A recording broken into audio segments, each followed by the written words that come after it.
Assalamualaikum warahmatullahi wabarakatuh. Pada pertemuan kali ini saya akan membahas materi biologi mengenai sistem pencernaan manusia. Pengertian sistem pencernaan. Sistem pencernaan adalah proses perubahan atau pemecahan zat makanan dari molekul kompleks menjadi molekul yang lebih sederhana dengan menggunakan enzim dan organ-organ pencernaan. Proses pencernaan makanan meliputi dua tahap, yaitu yang pertama ada pencernaan mekanis. Pencernaan ini terjadi di dalam mulut, yaitu ketika mengunyah makanan hingga halus. Lalu yang kedua ada pencernaan kimiawi. Pencernaan ini terjadi di dalam usus, yaitu makanan dipecah menjadi molekul-molekul yang lebih sederhana oleh enzim-enzim pencernaan. Berdasarkan letak proses pencernaannya, pencernaan dibedakan menjadi dua, yaitu pencernaan ekstraseluler. Proses pencernaan di dalam usus tergolong pencernaan di luar sel atau ekstraseluler, karena bahan makanan itu dihancurkan ketika masih berada di luar sel. Lalu yang kedua, pencernaan intraseluler. Organisme bersel satu terjadi proses pencernaan intraseluler, karena makanan akan dicerna setelah masuk ke dalam sel. Organ pencernaan yang pertama adalah mulut. Berikut adalah bagian-bagian dari mulut. Ada gigi, langit-langit, uvula, lidah, dan tonsil atau amandel.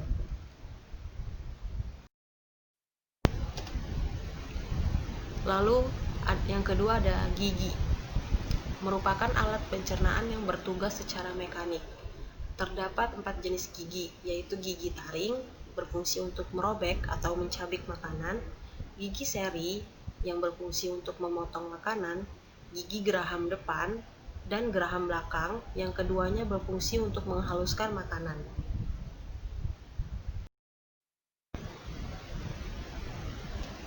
Lalu ada lidah. Lidah berfungsi untuk yang pertama, membantu mengatur letak makanan saat dikunyah di dalam mulut. Lalu membantu menelan makanan.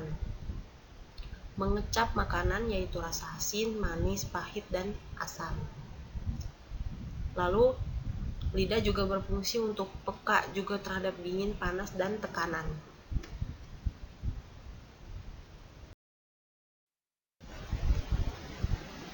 Kemudian ada kelenjar ludah. Ada 3 macam kelenjar ludah, yaitu kelenjar ludah parotid, berada di dekat pelipis, lalu ada kelenjar ludah rahang bawah, dan kelenjar ludah bawah lidah. Ludah sendiri mengandung air, lendir, garam, dan enzim petialin. Enzim petialin berfungsi mengubah zat tepung atau amilum menjadi gula, yaitu maltosa dan glukosa.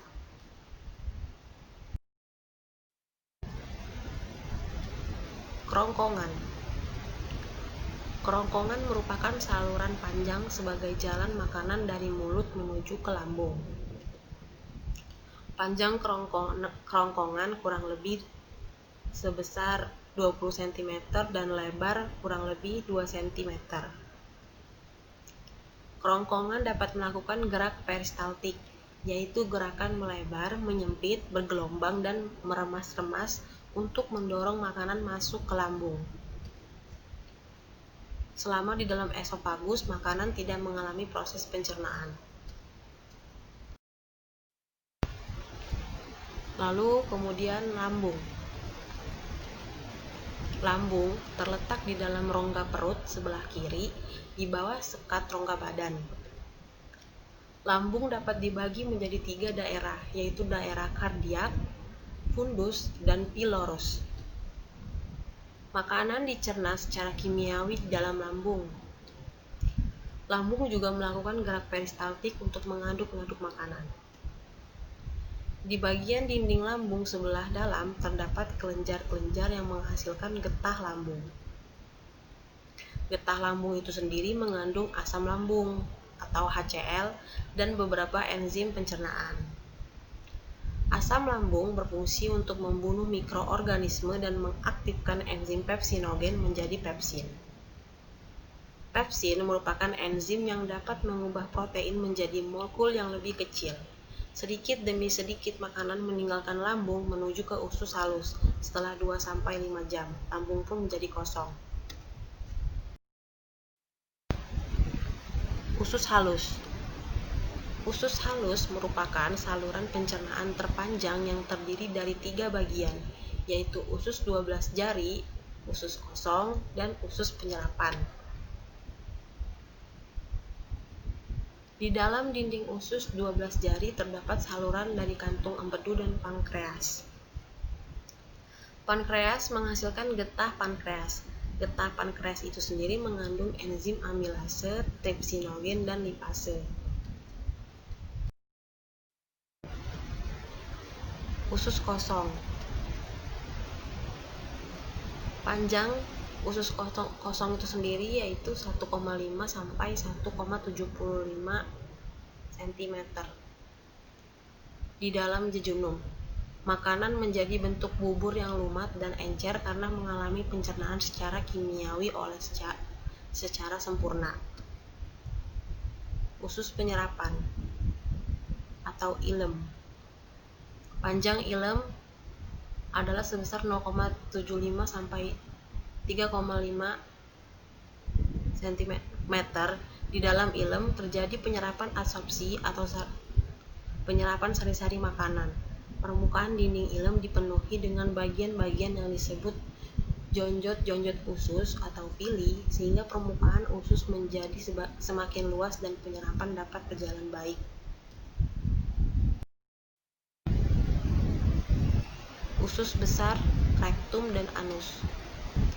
Usus besar memiliki tambahan usus yang disebut umbai cacing atau appendix. Peradangan pada usus tambahan tersebut disebut appendicitis atau usus buntu. Panjang usus besar kurang lebih 1 meter. Usus besar berfungsi untuk mengatur kadar air sisa makanan. Di dalam usus besar terdapat bakteri Escherichia coli yang membusukkan sisa-sisa makanan menjadi kotoran. Dengan demikian, kotoran menjadi lunak dan mudah dikeluarkan. Bakteri Escherichia coli pada umumnya tidak mengganggu kesehatan manusia, bahkan ada yang menghasilkan vitamin K dan asam amino tertentu. Bagian akhir usus besar disebut rektum. Rektum bermuara pada anus. Kemudian ada anus. Anus itu mempunyai 2 otot, yaitu otot tak sadar dan otot sadar. Kelainan pada sistem pencernaan. Yang pertama ada appendicitis atau usus buntu. Adalah peradangan pada appendix yang disebabkan oleh infeksi bakteri. Lalu kemudian ada diare. Adalah gangguan penyerapan air di dalam usus besar sehingga ampas makanan yang dikeluarkan dari tubuh berwujud cair. Lalu ada kolik. Adalah rasa sakit berulang-ulang karena kontraksi otot dinding lambung atau usus yang kuat. Kemudian peritonitis adalah luka dan peradangan pada selaput rongga perut. Peritonitis disebabkan oleh tukak lambung dan appendicitis yang kronis. Kemudian ada sembelit atau konstipasi adalah kesulitan membuang air besar disebabkan oleh feses yang keras. Kemudian ada muntah-muntah, yaitu keluarnya makanan dan cairan lambung melalui mulut yang disebabkan keracunan, mabuk perjalanan, dan gangguan peredaran darah. Lalu ada ulkus atau radang lambung. Adalah peradangan dinding lambung akibat produksi asam lambung lebih banyak daripada jumlah makanan yang masuk. Kemudian juga ada kanker lambung. Biasanya disebabkan oleh konsumsi alkohol yang berlebihan, merokok, dan sering mengkonsumsi makanan awetan. Lalu ada kolitis atau radang usus besar. Gejalanya berupa diare, kram perut, atau konstipasi, bahkan dapat terjadi pendarahan dan luka pada usus.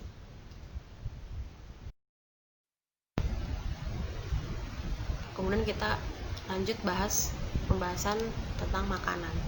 Zat-zat makanan yang diperlukan oleh tubuh manusia mempunyai beberapa fungsi penting, diantaranya adalah sebagai sumber energi yang dapat diperoleh dari karbohidrat dan lemak, kemudian sebagai pembangun tubuh yang dapat diperoleh dari protein dan mineral karena diperlukan untuk pertumbuhan, perkembangan, dan penggantian sel-sel tubuh yang rusak. Lalu sebagai pelindung metabolisme tubuh yang dapat diperoleh dari protein, vitamin, mineral, dan air karena diperlukan untuk mengatur kerja hormon, mengatur pertumbuhan tulang, mempengaruhi kerja jantung, dan mengatur penghantaran impuls pada sel-sel saraf.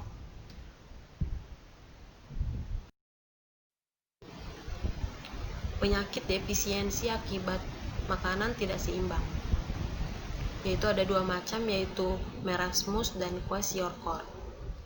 Marasmus adalah penyakit kelaparan atau kekurangan energi, yang ciri-cirinya yaitu yang pertama adalah otot mengecil, yang kedua tidak ada lapisan lemak di bawah kulit, lalu yang ketiga ada wajah tampak lebih tua, dan yang terakhir berat badan sangat berkurang.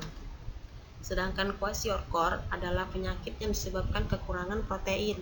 Ciri-cirinya yaitu yang pertama ada otot tidak berkembang baik, lalu ada kaki bengkok, lalu rambut coklat dan mudah rontok, serta perut membuncit.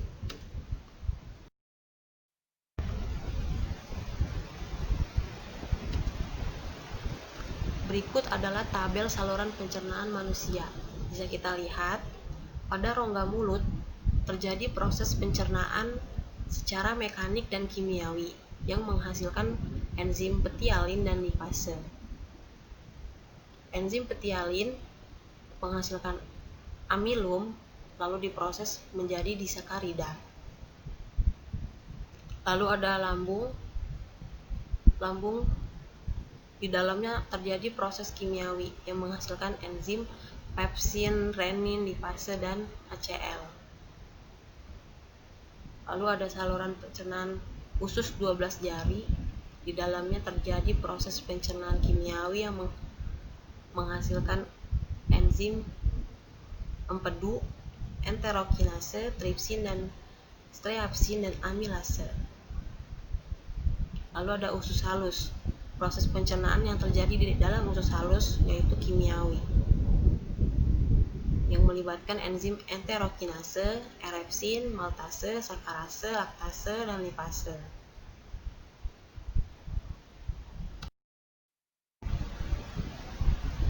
Sekian dari saya.